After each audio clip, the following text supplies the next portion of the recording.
the discipline in our sports federations. There are a lot of issues within our sports federations, but we need to pay even keener attention in streamlining this funding space. But most importantly, as we review this law and this policy, my focus definitely would be on how we unleash the full potential of this country as a sporting and artistic country in an industrial, in a very economic, very commercial sense, Honorable Emase.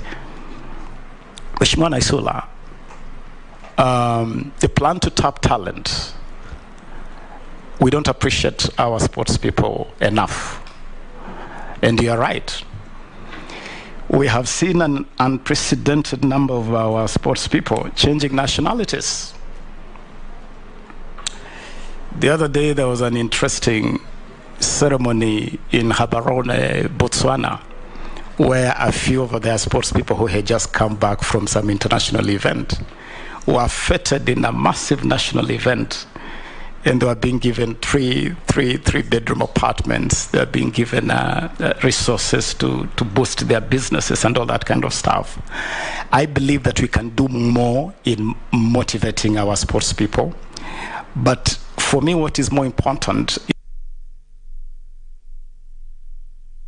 artists can comfortably live from the sweat of their brow, and providing that legislative and policy framework for them to do that, and make it really proud for them to represent Kenya, to be proud to represent their country. Mheshimiwa Amisi, we will go to Matisi with you, Mheshimiwa Amisi, to make sure that we start demonstrating in a very clear way that we need to pay attention to grassroots talent development. And if you look at many countries that have grown exponentially in this space, they just get the basics right. And if you go back in the history of this country, when we did very well in sports like hockey, at one time Kenya used to be represented at the Olympics in hockey. Kenya used to be a powerhouse in boxing. Kenya used to be a powerhouse in cricket. These sports are no longer anywhere on the horizon. We just got the basics right. I remember when I was in high school at Kolanya, hockey was a big thing in Kisumu City. Big thing, and some of the best players playing for the Kenya national team in hockey were from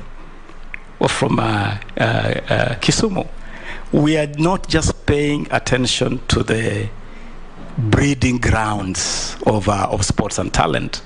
And I can tell you, if Ferdinand Omanyala had not happened on us, we would never have imagined that we can actually crack the short distance space.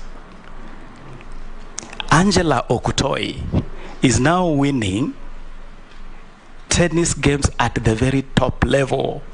The other day, she became the first Kenyan to win the doubles at Wimbledon. She won the singles at the Australian Open. Those are really premium global events. Now we are just realizing that we actually have talent in tennis. But for us to be able to do this, we have to dive deep and start identifying this talent from the source and nurture it to the top. So I am with this committee. I'm with you, Honorable Amisi, absolutely, 100%. And in the spirit of the Kenya Kwanza bottom-up, I will really do this bottom-up, like really go bottom-up, go to the bottom and develop this talent up in the spirit of our government. Finally, Mheshimiwa Koech, I was as dumbfounded as you were that Naomi Campbell would be hoisted on us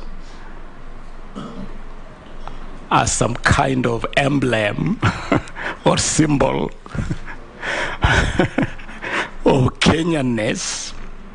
Because if you needed a lady with a global image, we have Lupita Nyong'o, who is an Oscar winner no less. We could have used Lupita if you wanted someone in that space.